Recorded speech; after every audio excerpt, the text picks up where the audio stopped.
So I can announce today that the President has authorized the Department of Defense to return a small, persistent U.S. military presence to Somalia. This decision was based on a request from Secretary Austin and included advice from senior commanders and, of course, concern for the safety of our troops who have incurred additional risk by deploying in and out of Somalia on an episodic basis for the past 16 months.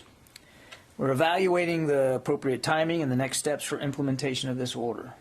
So we're just going to have to give us a little time, and we're working our way through exactly what this is all going to look like. I don't have any additional details for you right now. I want to remind that those forces, as they have been, will continue to be used in training, advising, and equipping partner forces to give them the tools that they need to disrupt, degrade, and monitor al-Shabaab. Our forces are not now, nor will they be, directly engaged in combat operations. The purpose here is to enable a more effective fight against al-Shabaab by local forces, and al-Shabaab has increased in their strength and poses a heightened threat. So again, this is a repositioning of forces that are already in theater, who have traveled in and out of Somalia now on an episodic basis since January of 2021.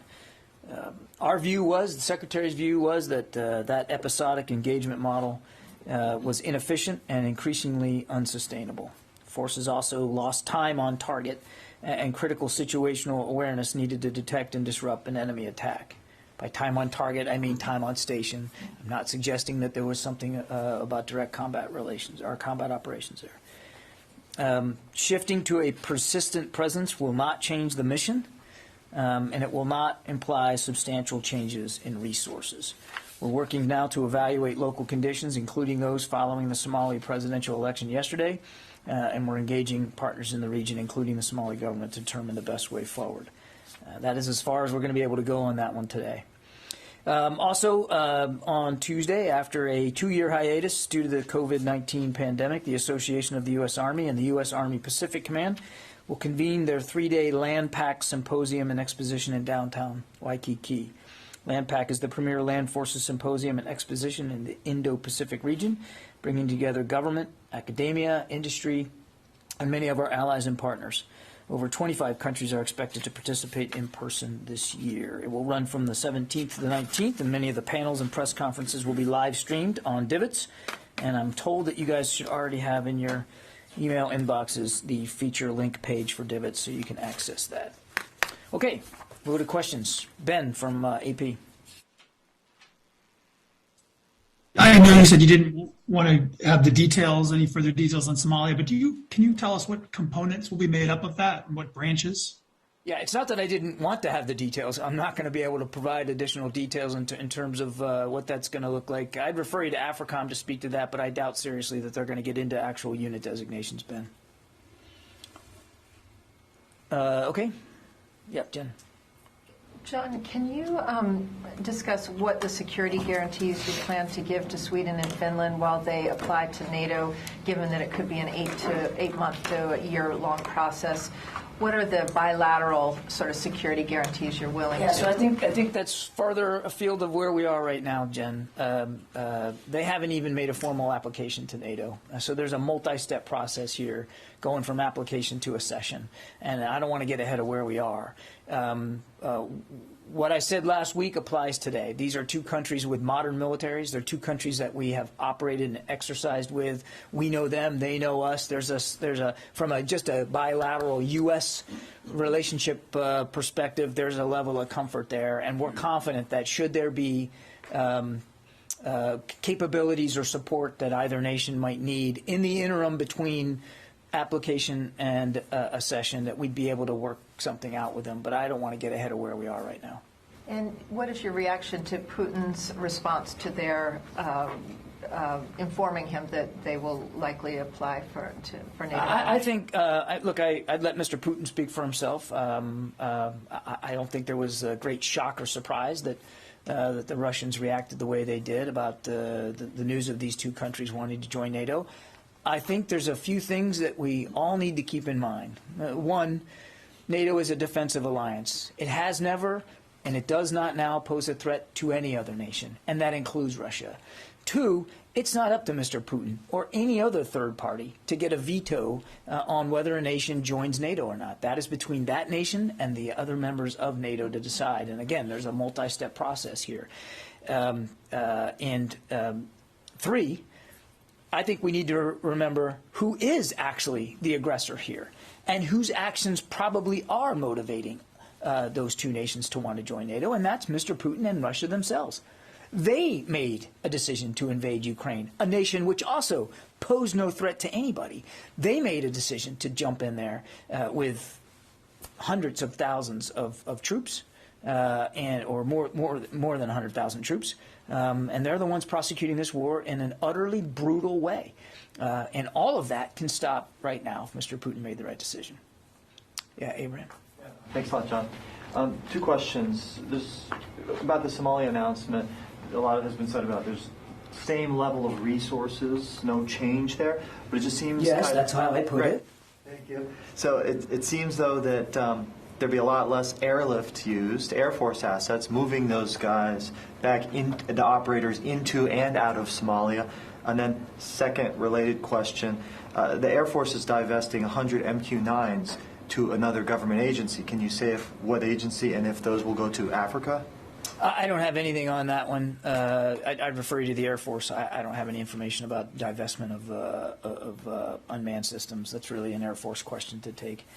But look, I mean, as we called it, episodic. We did not feel, the Secretary did not feel that was in the best interest of helping partner forces go after a continued and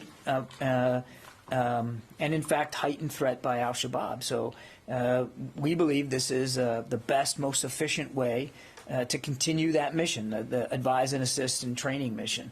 And by having a persistent presence, it's possible that there will be a diminution, if you will, on transport back and forth, I think. But in general, Abraham, I mean, this isn't going to make a huge difference resource-wise, and it's just the right thing to do. I mean, the advise and assist mission, as we've seen in many places around the world, is best done when you're on site and you can develop those relationships and keep those conversations going and stay as relevant as possible when you're coming and going. That contact is a little bit harder to work. Barb, Opportunity for more ISR from Somalia. I'm not going to get ahead of where we are, Abraham. I mean, those are questions that only General Townsend at AFRICOM can speak to. The point is, al-Shabaab remains a threat.